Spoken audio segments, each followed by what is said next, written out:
அருமையான தேவனுடைய பிள்ளைகளே, உங்கள் அனைவருக்கும் என்னுடைய சார்பிலும் என்னுடைய குடும்பத்தின் சார்பிலும் இனிய கிறிஸ்துமஸ் வாழ்த்துதல்களை நான் தெரிவித்துக் கொள்கிறேன்.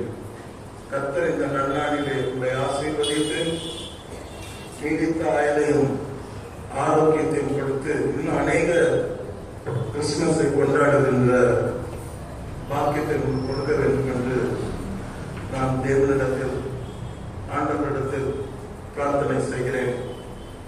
இந்த நாள் மிகவும் மகிழ்ச்சியான நாள், மங்களகரமான நாள். இந்த நாள் ஆசீர்வதிக்கப்பட்ட நாள்.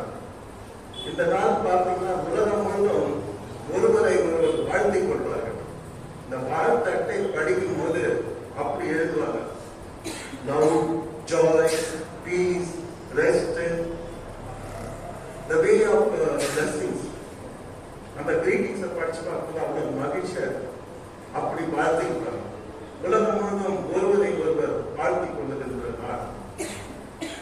இந்த நாள் அதிசயமானவர் பிறந்த நாள். இந்த நாள் அற்புதங்களை செய்கிற ஆண்டவர் இயேசு கிறிஸ்து பிறந்த நாள். இந்த நாள் உலகம் முழுவதும் விழாக்கோலம் கொண்டிருக்கின்ற நாள். ஒரு குறிப்பிட்ட தேசத்தில் மாத்திரமல்ல, உலகம் முழுவதும் விழாக்கோலம். என்ன பார்த்தீங்கன்னா, மேற்கத்திய நாடுகளில் மிக சிறப்பாக புது புது டெக்கரேஷன்ஸ், புது புது ஷாப்ஸ், புது புது மகிழ்ச்சியான கொண்டாட்டங்கள் கொண்டாடுவதை நாம் பார்க்க முடியும்.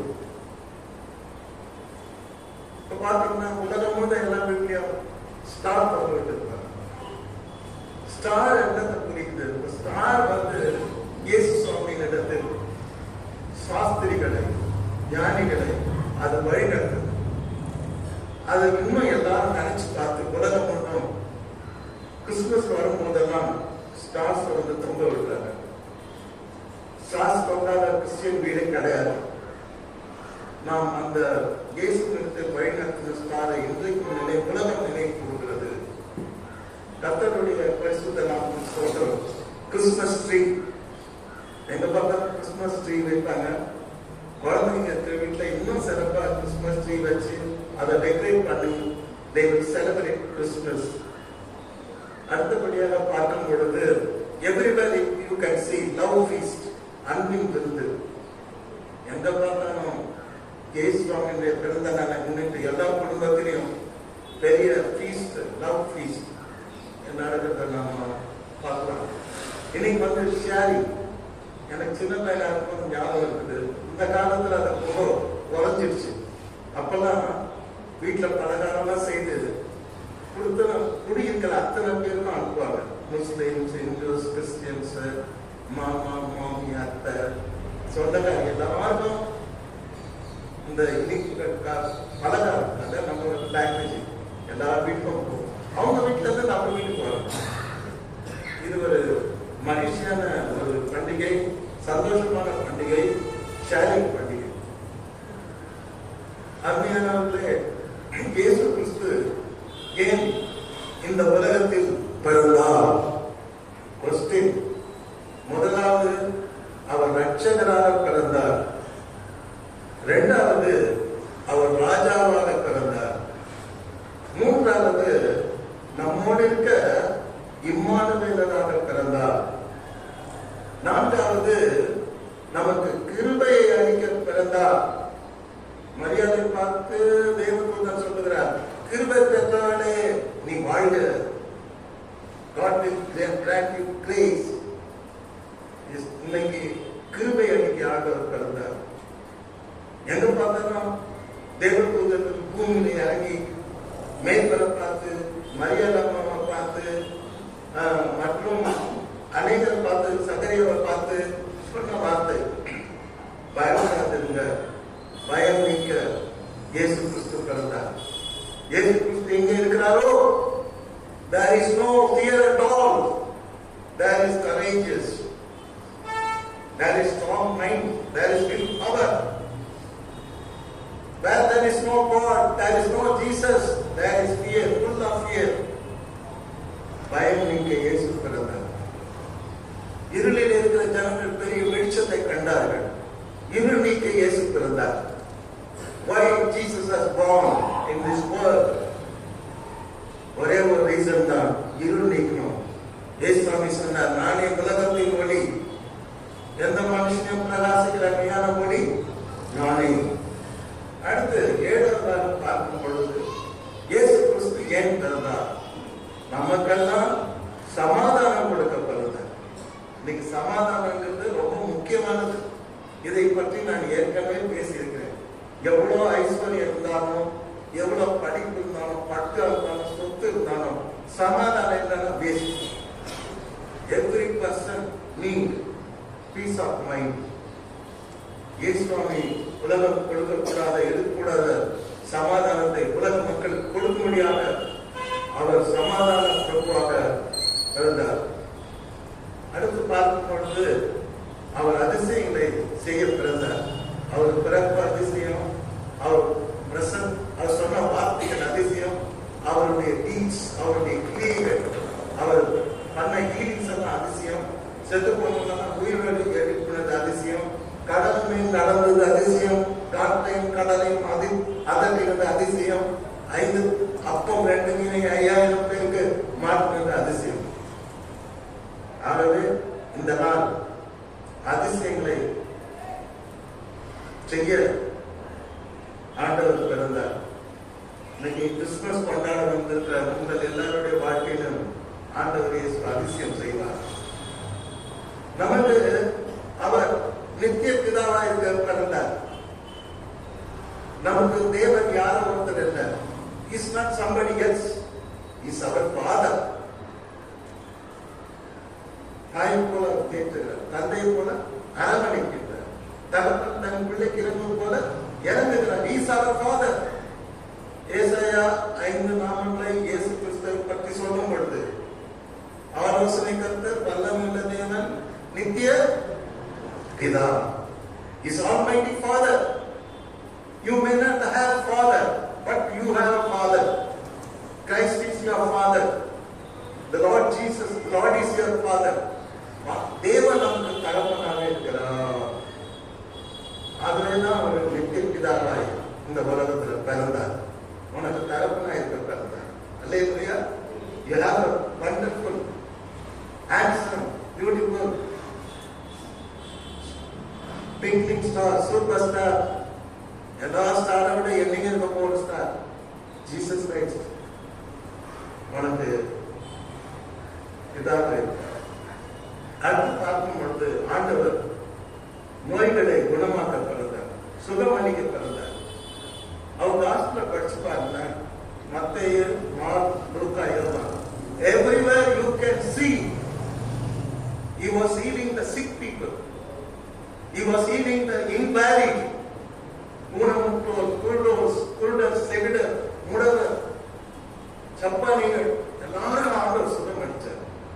இன்னைக்கும் நமக்கெல்லாம் ஆண்டவர் சுகம் அளிச்சுட்டே தான் இருக்கார். சுகம் அளிக்க இயேசு கிறிஸ்து பிறந்தார். நித்திய ஜீவனை கொடுக்க ஆண்டவர் இயேசு கிறிஸ்து இந்த உலகத்திலே அவர் பிறந்தார்.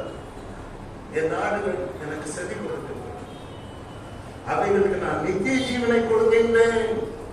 Has born to give you eternal life. நல்ல மேய்ப்பனா இருக்கவும் உங்களுக்கு நல்ல மேய்ப்பனா இருக்க பிறந்தார். மனுஷகுமாரன் ஊழியம் செய்யும்படி வராமல், ஊழியம் கொல்லும்படி வராமல், ஊழியம் செய்யவும் ஜீவனை கொடுக்கவும் வந்தார். He came to lay down his life. தன்னுடைய உயிர் கொடுக்க வந்தார். இயேசுநாதர் நமக்காக உயிர் கொடுத்த தெய்வம், மீண்டும் உயிர் தெழுந்த தெய்வம். இதை இன்றைக்கு நாம் புரிந்து மகிழ்ச்சியோடு இருக்க வேண்டும். கர்த்தர் உங்களை ஆசீர்வதிப்பாக. இன்னைக்கு ஒவ்வொன்றையும் என்னால் எக்ஸ்பிளைன் பண்ண நேரம் கிடையாது. But I want to go ahead. அருமையானவர்களே, இன்றைக்கு நாம் பார்க்கும் பொழுது கிறிஸ்து பிறப்பின் பண்டிகை போல உலகமெங்கும் மகிழ்ச்சியோடு கொண்டாடப்படுகிற பண்டிகை எதுவுமே கிடையாது. All over the world you can see people are celebrating Christmas. உலகம் முழுவதுமே இயேசுவின் பிறப்பை இன்றைக்கு கொண்டாடி கொண்டிருக்கிறது. மோடி கொண்டாடுகிறார், ஸ்டாலின் கொண்டாடுகிறார், ஏன் நேற்று வந்த காவை தலைவர் கொண்டாடுகிறார். கேட்டீங்களா? கொண்டாடாதவங்க என்ன? Even for Muslim, Arcad Nara, he's a king family. அவர் கொண்டாடுகிறார். அவர் சொன்னார், என் பையனுக்கு ஜீசஸ் நான் பேர் வச்சேன். I love Jesus. ஜீசஸ் நான் மறுத்தேன், நான் முஸ்லீமே கிடையாது. என் பையனுக்கு ஜீசஸ் பேர் வச்சேன். ராஜா பாருங்க, இன்னைக்கு ட்ரம்ப் கொண்டாடு. ட்ரம்ப் பாருங்க, the great joy, great celebration. But அது மாதிரி எல்லா பண்டிகையும் சொல்ல முடியாதுங்க.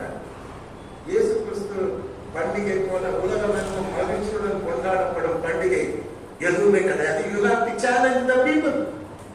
You people, you youths should go and challenge the world. No festival like Jesus Christ. இயேசு கிறிஸ்துவின் பிறப்பின் பண்டிகை போல பண்டிகை எதுவுமே கிடையாதுன்னு சவால் விடும். இரண்டாவது, இயேசு கிறிஸ்துவின் பிறப்பை பூலோகத்தில் மாத்திரம் கொண்டாடவில்லை, பரலோகத்தில் இருந்த தூதர்களும் கொண்டாடினார்கள். பாட்டு பாடினாங்க, தூதர்கள் பூமியில் பாட்டு பாடினாங்க. அவர் பிறப்பை பத்தி செய்தி கொண்டு வந்தாங்க. உன்னதத்தில் இருக்க தேவனுக்கு மகிமையும் பூமியிலே சமாதானமும் மனுஷர் மேல் பிரியமும் உண்டாக கடவுள் என்று பரலோகமே பாடிச்சு. விண்ணோர்கள் கொண்டாட, மன்னோர்கள் கொண்டாட இயேசு பிறந்தார். அல்லேலூயா. This celebration from heaven, earthly celebration மாத்திரம் இல்ல, heavenly celebration. கேட்டீங்களா? அப்ப பரலோகமும் கொண்டாடுகிறது, பூலோகமும் கொண்டாடுகிற ஒரே பண்டிகை Christmas. How happy you are. எவ்வளவு சந்தோஷமா இருக்கீங்க. கர்த்தர் உங்களை ஆசீர்வதிப்பாராக. ஏற்கனவே நான் சொல்லிட்டேன், உலகத்திலே பெரிய பண்டிகை ஒன்னே மட்டும்தான். எவர் அண்ட் எவர், இந்த உலகம் இருக்கிற வரைக்கும் உலகத்தில் இருக்கிற ஒரே ஒரு பெரிய பண்டிகை கிறிஸ்துமஸ் தான். We can challenge the world. உலகிலேயே பெரிய மதம், the biggest, greatest religion எது?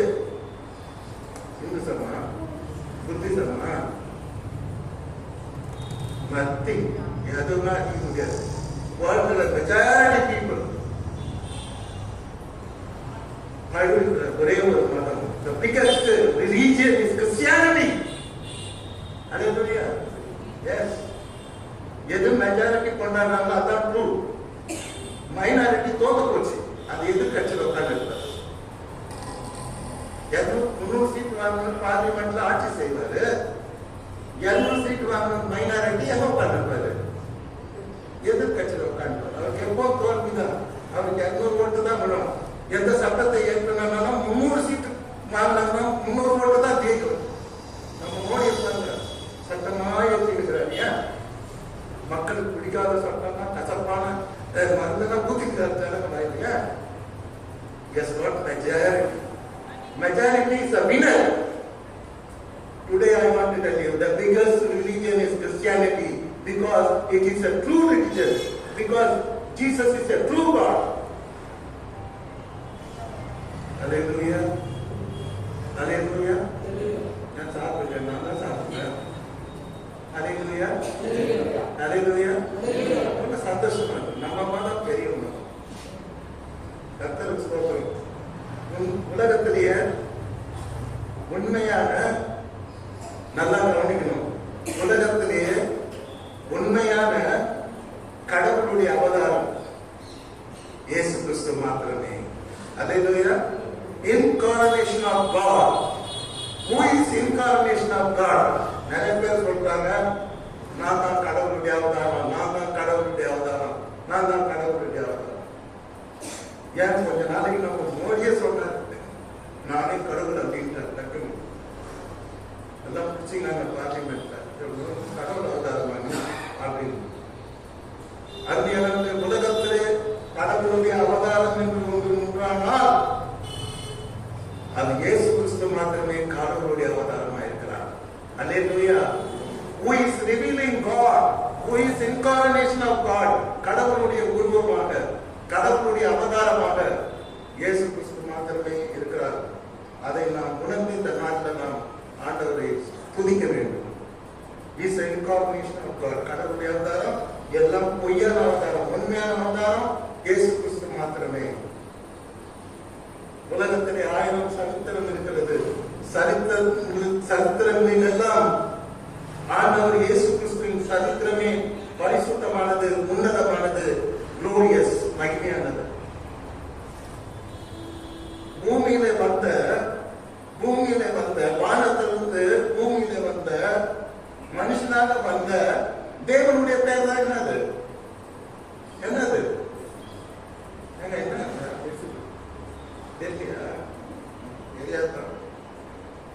பூமியிலே மனுஷனாக வந்த தேவனுடைய பெயர் என்னது?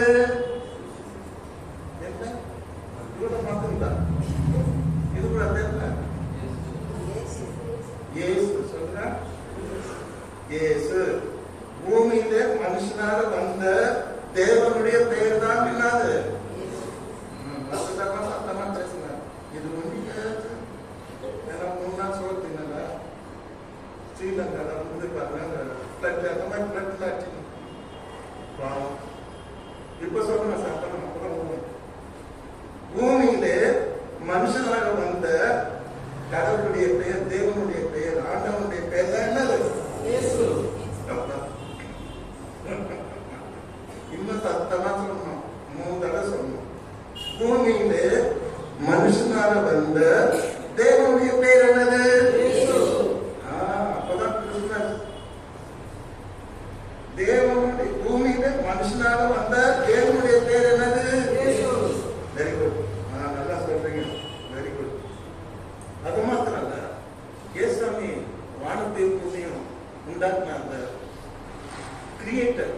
அதனால அவர் என்ன பண்ணாருன்னா, உலகத்தின் மைய பகுதியில் அவர் பிறந்தார்.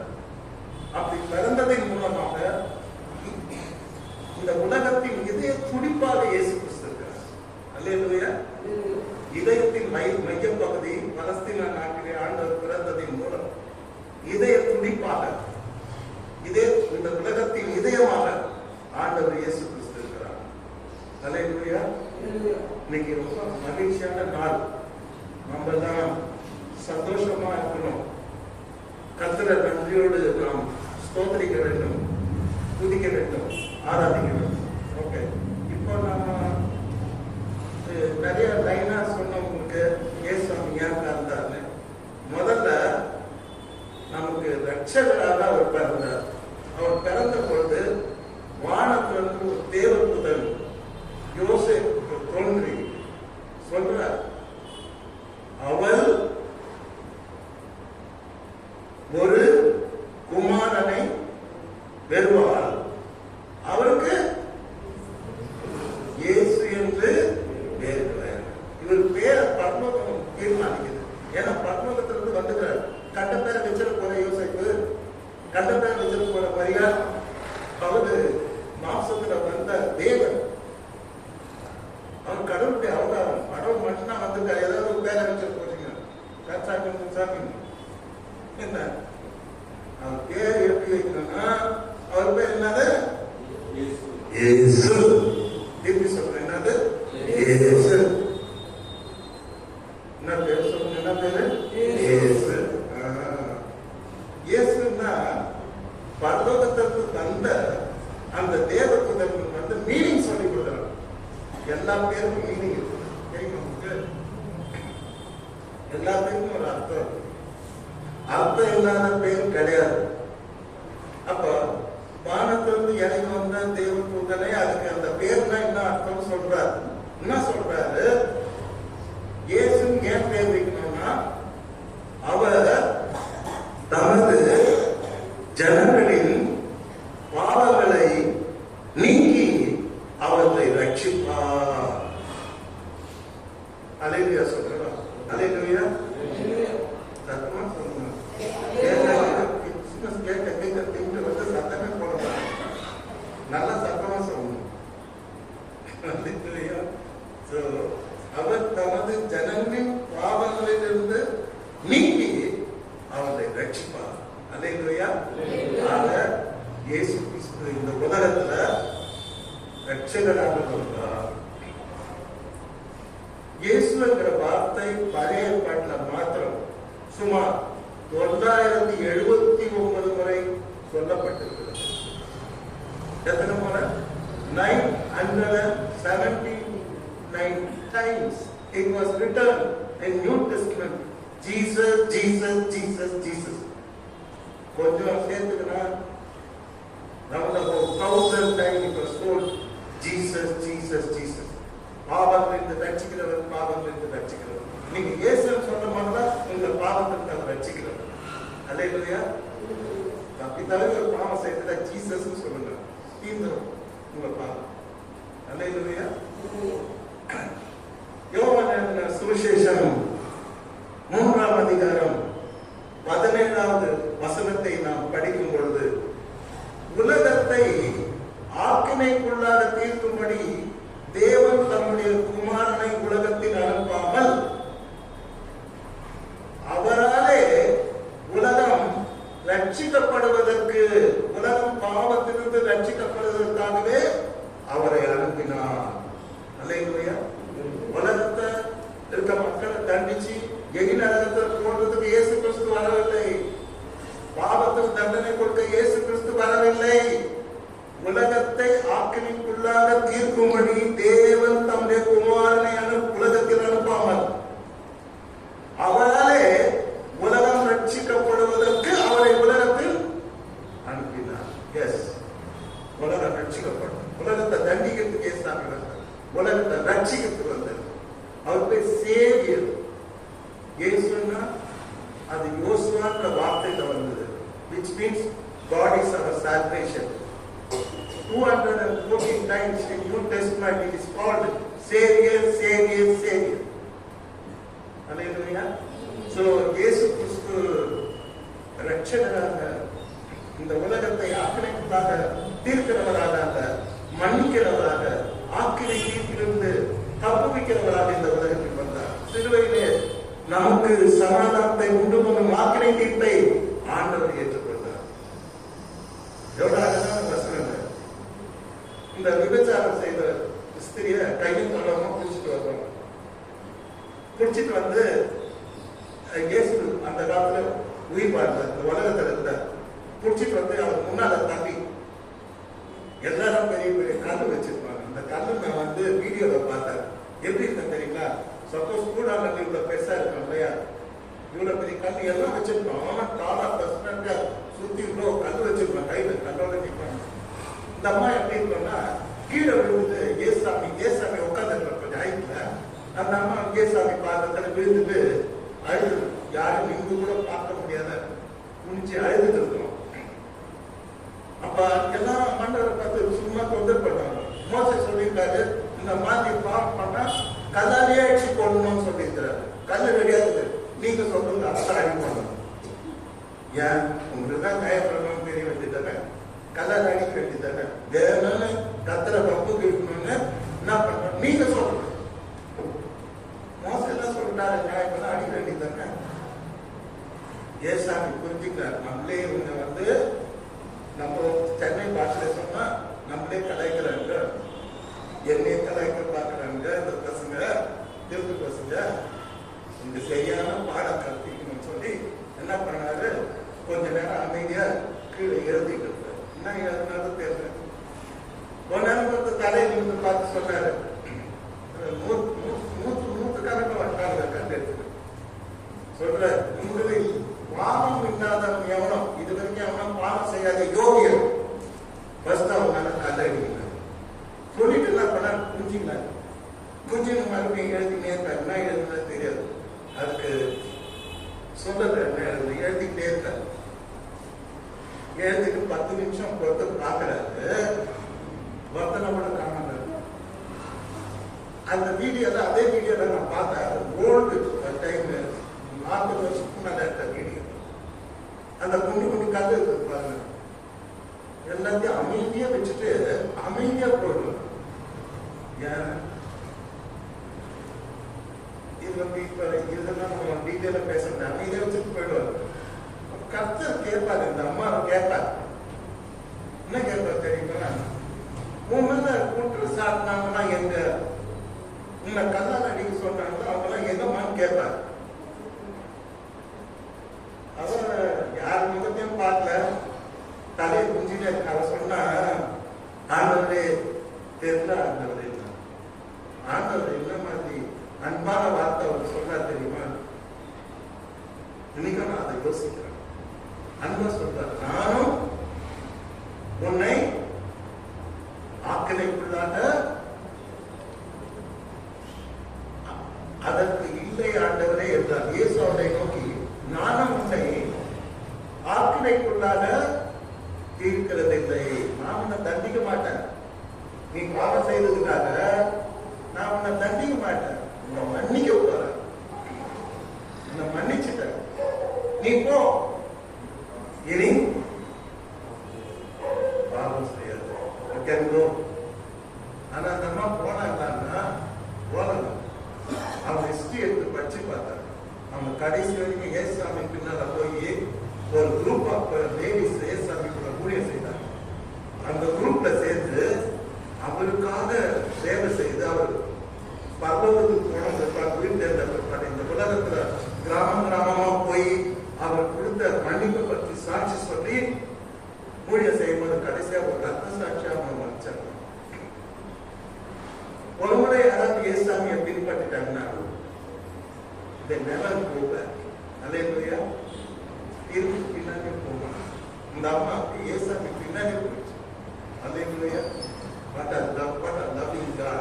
அந்த அன்பு பின்னால போனோம்னா அந்த அன்பு மேக்னெட் மாதிரி அந்த அன்பு லவ் ஆஃப் ஜீசஸ் அது தண்ணி புரியும். அப்படியே என்ன சொல்றது, மேக்னெட் மாதிரி உங்களை இருந்துகிட்டே பின்னாலே தான் போவீங்க, அவருக்கு போக மாட்டீங்க. ஸோ இந்த அருமையான ஒரு வசனம் நமக்கு மகிழ்ச்சியை கொடுக்கிறது. என்ன மகிழ்ச்சி?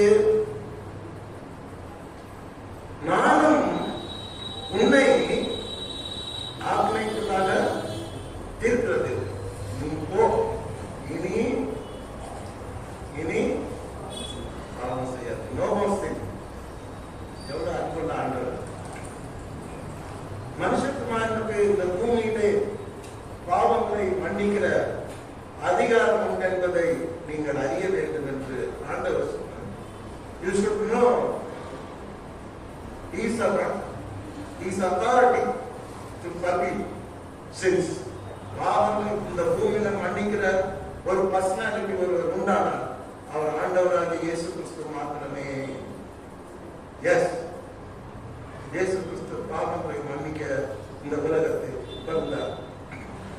அப்போஸ்தலர் நடவடிக்கைகள் 4ஆம் அதிகாரம் 12ஆம் வசனம், அவராலே அன்றி வேறொருவராலும் ரட்சிப்பில்லை, பாவ மன்னிப்பாக ரட்சிப்பு இல்லை. நாம் ரட்சிக்கப்படும்படிக்கு வானத்தின் கீழெங்கும் மனுஷர்களுக்குள்ளே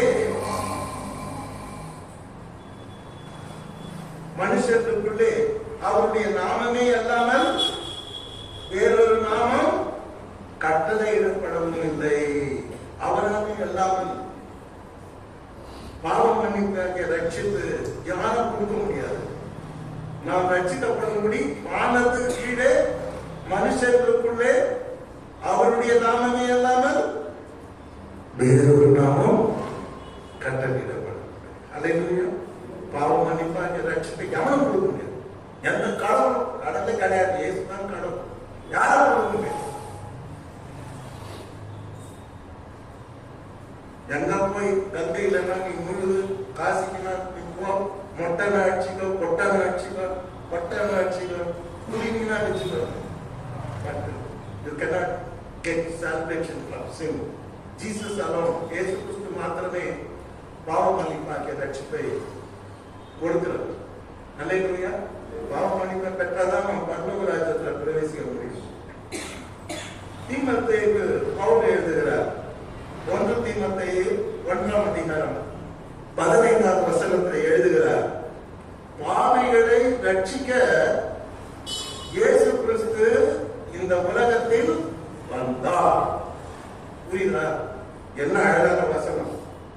நம்ம எல்லாம் பாருங்க, படுவோவீங்க. அவன் நீங்க சொல்றா பைபிள் சொல்லிடும்.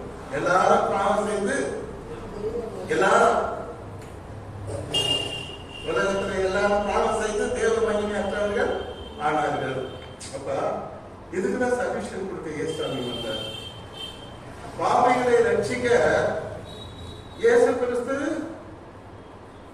எங்க வந்தார்? உலகத்தில் வந்தார். சொல்லுங்க, எங்க வந்தார்? உலகத்தில் வந்தார்.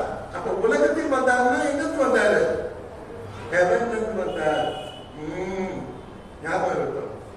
உலகத்துக்கு வந்தாருன்னா அமெரிக்கால இருந்து வந்தார். ட்ரம்ப் எங்க வந்தார்? அமெரிக்கால இருந்து வந்தார். விளாடிமிர் புதின் வந்தார். எங்க இருந்து வந்தார்? ரஷ்யால இருந்து வந்தார்.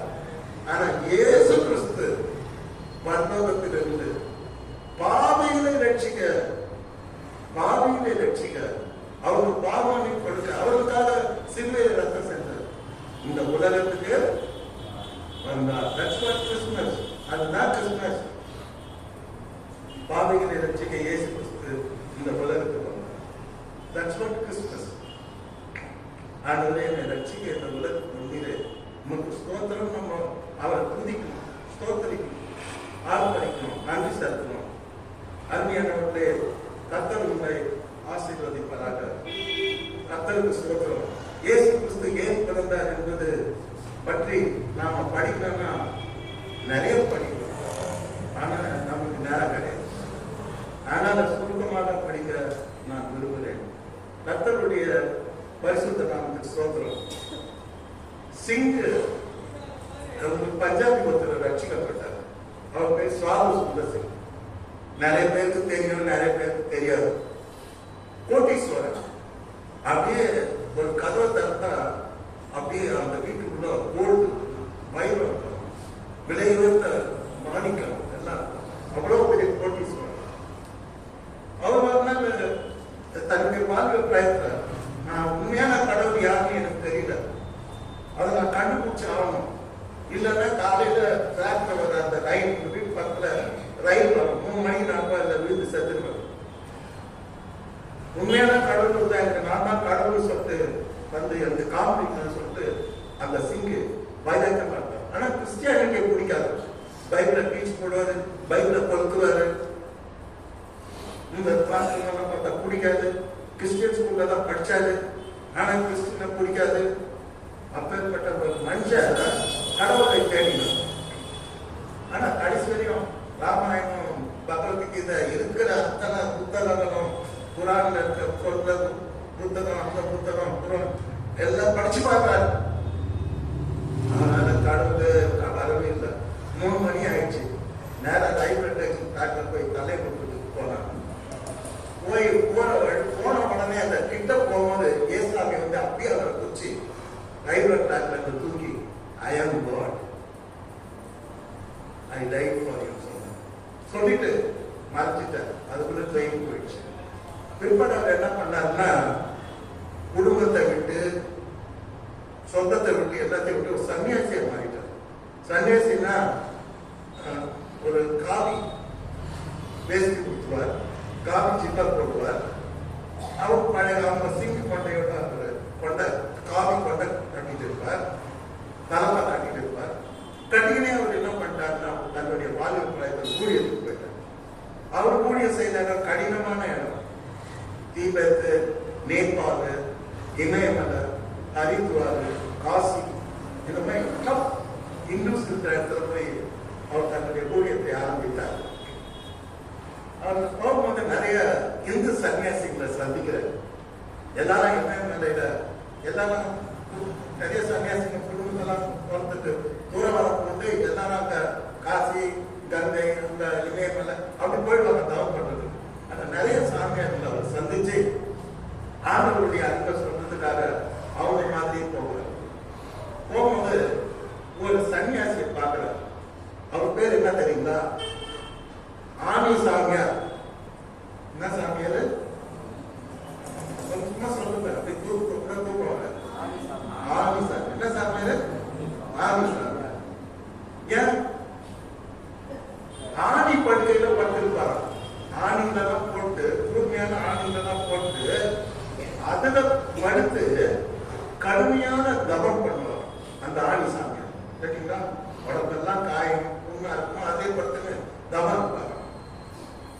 இப்ப சாது சுந்தசி கேட்டா, என்ன இது இவ்வளவு கொடுமையான தவம் இருக்கீங்க, ஏன் இந்த தவத்தை பண்ண? அவன் சொன்னாரா, இத்தவத்தின் மூலம் நான் கடவுளை தொழுகிறேன். பாவம் அக்கிரமத்தினால் வரும் துன்பத்தை விட ஆணிகள் மீது படுத்து தவம் செய்வது கொடியதல்ல. ஆணியில படுத்து படுத்து வேதனை பண்ண கடவுளை தொழுது பாவம் அக்கிரமம் செய்யறது துன்பத்தை விட ஆணி மேல படுத்து தவம் செய்வது கொடியதல்ல. இத்தவத்தின் மூலமாக நான் ரட்சிப்பை பெற விரும்புகிறேன். Salvation from sin. I want to obtain salvation from God from sin through this meditation. இந்த தவத்தின் மூலமாக நான் பாவ மன்னிப்பாக ரட்சிப்பை பெற விரும்புகிறேன். இதுதான் என்னுடைய குறிக்கோள். சாது சுந்தர் சிங் கேட்கிறார், எத்தனை மாசமா இந்த கடும் தவத்தை நீங்க பண்றீங்க?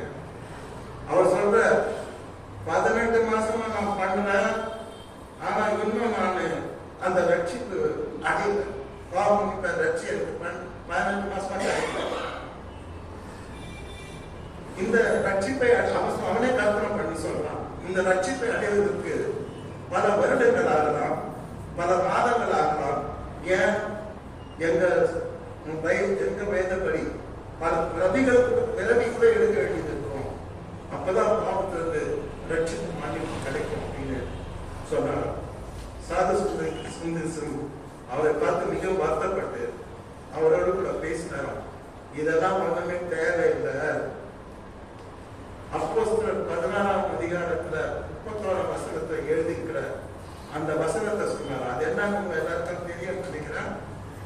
கர்த்தராகிய இயேசு கிறிஸ்துவை விசுவாசி, அப்பொழுது நீயும் உன் வீட்டாரும் ரட்சிக்கப்படுவீர்கள். Simple. Just believe. Just have faith in God. Just you believe. Jesus came into the world. He is the incarnation of God. He died for your sins. He has risen on third day. He will come again. Just you believe. You will obtain forgiveness of sin. நீ ரட்சிப்பை பெற்றுக்கொள்வாய். சிம்பிளா சொன்னார். ஆனா அவன் கேட்டானா, ஏத்துக்கினானா, இந்த வார்த்தையை புறம்பே தள்ளினானா அவருக்கு தெரியாது. ஏன்னா அவன் கடந்து போற சாது சுந்தர் மறுபடியும் கடந்து போற ஒரு சன்னியாசியா சந்திக்கிறார். அடுத்த ஒரு சன்னியாசியை பார்க்கிறாரு. இது ரொம்ப வேடிக்கையா இருக்கும். அதாவது என்ன பண்ணோம்னா, தவம் பண்ணும்போது பெரிய மரம் பண்ணும். மரத்துல சிக்கான கயிறு கட்டி அவருக்கு அசிஸ்டன்ட்லாம் வச்சு போட்டு அதை கீழே போகணும், தொங்கி தவம் பண்ணுவோம். அந்த அந்த அந்த அந்த சன்னியாசியை சாது சுந்தர் சிங் கர்த்தருடைய ஊழியக்காரர் சந்திக்கிறதுக்கு காத்துட்டு இருக்கார். அப்ப அந்த ரெட்மெண்ட் கேட்கிறார், இவர் எப்பதான் அந்த கரையில தொங்கிருக்கிறார், தலைக்கிறா, எப்பதான் இவர் இறங்குவாருந்தாங்க. அவங்க சொன்னாங்க, அவர் டயர்ட் ஆயிட்டாருன்னா, ரொம்ப கால் வச்சிருந்தா இறங்கி கீழே வந்து நிற்பாரு. He was waiting for it. That man of God was waiting for it. The சாது சுந்தர் சிங் அவர் இறங்குற வரைக்கும் காத்துட்டு இருந்தார். அவன் இறங்கின பிற்பாடு சாது சுந்தர் சிங் அவனை பார்த்து கேட்கிறார், என்ன இது தலைகீழ தொங்கி தொங்கி தவம் செய்வீங்க, என்ன கொடுமை, என்னாச்சு உங்களுக்கு கேட்கிறான். அப்போ அவன் சொல்றான், நாம பாவத்தில் சிக்கிக்கொள்ளும் போது தேவனுடைய பார்வையில நம்ம எப்படி இருக்க தெரியுமா? தலை கீழா இருக்கணும், அப்சைட் டவுன், கடவுளுக்கு அகென்ஸ்டா இருக்கணும், இயற்கை மாற செய்யணும், இயற்கை மாற வாழும். மனு பாவத்துல சிக்கிக்கொண்டாலே நம்ம இயற்கைக்கு மாற நம்ம போயிடும். ஒரு குழந்தை பிறக்கும் போது கூட அது தலை கீழே தான் இருக்கும், தாய் வயிற்றுல தொங்கிட்டு இருக்கு. இந்த கடுமையான தவத்தின் மூலம் என்னுடைய வெளிப்புற வாழ்க்கையில் அந்த வாழ்க்கையில் நான் சீர்திருத்திக் கொள்ள விரும்புகிறேன். அதற்காக தான் இந்த கடவுள் தவத்தை நான் செய்கிறேன். என்னைக்கு நான் கடவுள் பார்வையில நேர்மையானவன், நீதியானவன் எனக்கு மனசாட்சி சொல்லுதோ, அன்னைக்குதான் நான் வந்து இந்த கடவுள் தவத்தை நான் விட்டு விடுவேன் என்று சொன்னாங்க. அருமையானவற்றை பாவத்திலிருந்து ரட்சிக்கப்பட தலைகீழா தோன்றான். பைபிள் சொல்றது, சுய கிரியை உங்களை ரட்சிக்காது. உன்னுடைய தானம் தர்மம் இந்த மாதிரி அந்த போகுது, ஆகில பட்டுக்கிறது, என்ன மொட்டை அடிச்சுக்கிறது, உருண்டுகளே போறது, சுருண்டுகளே போறது, கூத்து ஆடுறது, டான்ஸ் ஆடுறது, சுயக்கிரியை பாஸ்டிங் இருக்குது, எதுவும் உன்னை ரட்சிக்காது. அவருடைய கிருபை கர்த்தராகிய இயேசு கிறிஸ்துவை விசுவாசி, அப்பொழுது நீயும் வீட்டாரும் ரட்சிக்கப்படுவீர்கள். நம்முடைய பாவங்களை அவனுக்கு ஆண்டவர் செய்தி சொன்னாராம். என்ன செய்தி சொன்னாரு? நம்முடைய பாவங்களை நிவர்த்தி செய்கிற கிருபாதாரப்படி அவரை, நீ தலைமையினா கூட ரட்சிக்கப்பட மாட்ட, உன் பாவத்தை நிவர்த்தி செய்கிறவர் இயேசு கிறிஸ்து. உன்னுடைய பாவத்தை மாத்திரமல்ல, சர்வலோகத்தின் பாவத்தையும் நிவர்த்தி செய்கிற, சர்வலோகத்தின் பாவத்தையும் நிவர்த்தி செய்கிற கிருபாதாரப்படி அவரே. அவர் விசுவாசினா உன் பாவம் தீர்வு. கேட்டீங்களா? அப்போ இயேசு கிறிஸ்து சர்வலோகத்தின் பாவத்தை நிவர்த்தி செய்ய அவர் இந்த உலகத்திலே பிறந்தார். நம்முடைய பாவத்தை நிவர்த்தி செய்ய அவர் இந்த உலகத்திலே பிறந்தார். அதை நாம் விசுவாசிக்கும் பொழுது நம்முடைய பாவம் நமக்கு மன்னிக்கப்படும். ஆண்டவர் தன்னையே பலி கொடுத்தார். சர்வாங்க தகன பலியாக, பிராயசித்த பலியாக, கிருபாதார பலியாக, பாவ நிவாரண பலியாக, குற்ற நிவாரண பலியாக, சமாதான பலியாக, சுகந்த வாசனையான காணிக்கான பலியாக தன்னையே பலி தந்தார். தன்னை பலியிட்டதுக்காக, நமக்காக உலகத்தின் பாவத்தை சுமந்து தீர்த்து அவருடைய ரத்தத்தினாலே பாவ மன்னிப்பாகி ரட்சிப்பை கொண்டு பரலோக ராஜ்யத்திலே நம்மை கொண்டு செல்ல முடியாது. அவர் தன்னையும் பலியாக அதுதான் இயேசு சொன்னார். நம்முடைய மீந்த நிமித்தம் அவர் காயம், இந்த அக்கல் நிமித்தம் அவர் நோக்கப்பட்டார். தேவனோடு ஒப்புரவாக்கும் சமாதானத்தை உண்டு வரும் ஆக்கினை தீர்ப்பை அவர் ஏற்றுக்கொண்டார். அல்லேலூயா. What a sweet. இப்போ ஒரு பாட்டுக்கு எப்படி பலியாக பாட்டு கேள்வி. இயேசுவை தன்னை பலியாக கொடுத்துட்டாங்க உலகத்தில். எத்தனை பேர் விசுவாசிக்கிறீங்க? அந்த சிலுவை போய் நீங்க பிடிச்சிக்கலாம், அந்த பலியை பிடிச்சிக்கலாம், அந்த பாவம் தீரம், சாபம் தீரம். அது மாத்திரம் இல்ல, மற்றொரு ராஜ்யத்தில் நீங்க பிரவேசிக்கலாம். ஒரு நாள் மறித்தாலும்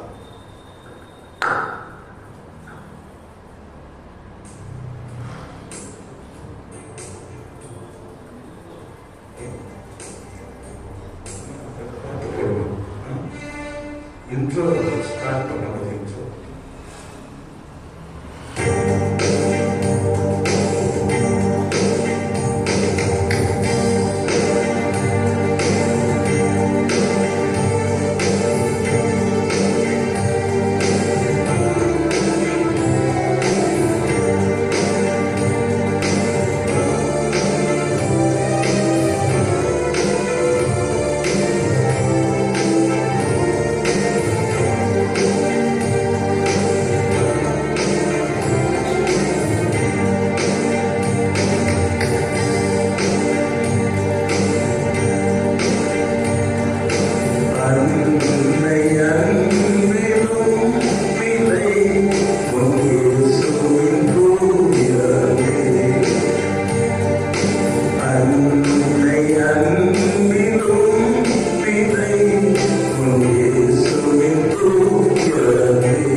அன்னை அன்பின் விதை முன்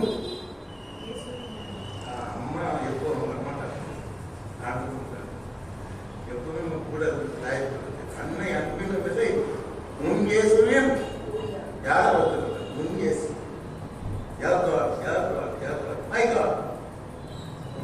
அன்னை அன்பின் விதை முன் இயேசுவின் தூய அன்பி தன்னை பலியை தந்தவர். தண்ணியை உனக்காக கர்த்தர் மாத்திரம் தண்ணியை பலியை தந்தவர். தண்ணியை பலியை தந்தவர் உன்னை விசாரிப்பார். Don't worry. You may have problem. You may have fighting. You may be dragging by someone.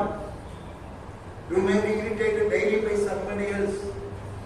You may have lot of trials and troubles and pains and what not. Means என்னன்னா இருக்கலாம். ஆனா தன்னை பலியை கொடுத்த ஆண்டவர், தண்ணியை கொடுத்த ஆண்டவர் பிரச்சனையெல்லாம் விசாரிப்பார். பெத்லகேம் பாலன் எல்லாரும் பத்தியும் கொடுப்பார். ஹல்லேலூயா. எத்தனை பேர் விசுவாசிக்கிறீங்களோ? say hallelujah. Hallelujah. நிறைய பேர் நான் சொல்றாங்க, பாவம் வயசானவங்க பாவம் அவங்க சொல்றாங்க, என்னை விசாரிக்கிறதே இல்லப்பா, என் பிள்ளைய நான் தான் டாக்டர் படிக்க வச்சேன், அது இன்ஜினியர் ஆக்குனேன், கை நிறைய சம்பாதிக்குது. நம்ம லாங்குவேஜ் எவ்வளவு நிறைய சம்பாதிக்குது அவன் சொல்ல தெரியாது. 2 லட்சம் ஆகுது, கை நிறைய சம்பாதிக்குது, என்னை பார்க்கறது இல்லை, கேட்கறது இல்லை, விசாரிக்கிறது இல்லை, பண்றது கவலைப்பட. தண்ணிய பலியை தந்த ஆண்டவர் உன்னை பெத்லகேம் பாலன் உன்னை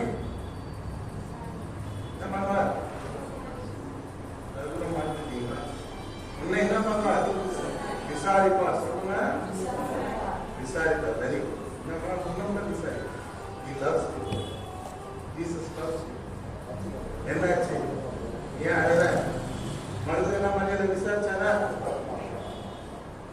38 வருஷம் பெருமாள் அந்த மனுஷனை விசாரிச்சாரா? நீ சுகமடைய விரும்புகிறாய் விசாரிச்சாரா? விசாரிச்சாரா? விசாரிச்சார். எல்லாரையும் விசாரிச்சாரா? உலகத்துக்கு வாழ்ந்த நாட்களில் ஆண்டவர் எல்லாரையும் அன்பா விசாரிச்சார். விசாரிச்சு அவங்க பிரச்சனைகளை சால்வ் தீர்த்து வச்சார். ஆகவே எனக்கு அருமையானவர்களை, தன்னை பலியை தந்தவர் உன்னை விசாரிப்பார். அதான் இன்னைக்கு ஹைலைட். இயேசுவாமி நமக்காக ஜீவனை கொடுக்கிறார், நம் கண்ணீரை கொடுக்க வந்தார், நமக்கு ஆதரவு கொடுக்க வந்தார், நம்முடைய காயங்களை ஆற்ற பிறந்தார், நம்மை தேற்ற பிறந்தார், நம்ம நித்திய ஜீவனை கொடுக்க பிறந்தார், நம்மை இறுதியாக பரலோக ராஜ்யத்தை சேர்க்கப்பட்டார். ஆகவே நாம் இன்றைக்கு கிறிஸ்துமஸ் கொண்டாடுகிறோம். இதையெல்லாம் நினைத்து பார்த்து ஆண்டவருக்கு நன்றி செலுத்துவோம். நிறைய சொல்லணும், நம்ம நேரம் இல்லை. ஆண்டவர் உலக ரட்சகர், இயேசு ரட்சகர் தான். இல்லை பாவம் இருந்து என்ன பண்றாரு? ரட்சிப்பார். கர்த்தர் உங்கள் அனைவரையும் ஆசீர்வதிப்பாராக. மீண்டும் ஒரு முறை உங்கள் அனைவருக்கும் என்னுடைய அன்பான இனிய கிறிஸ்துமஸ் வாழ்த்துக்கள்.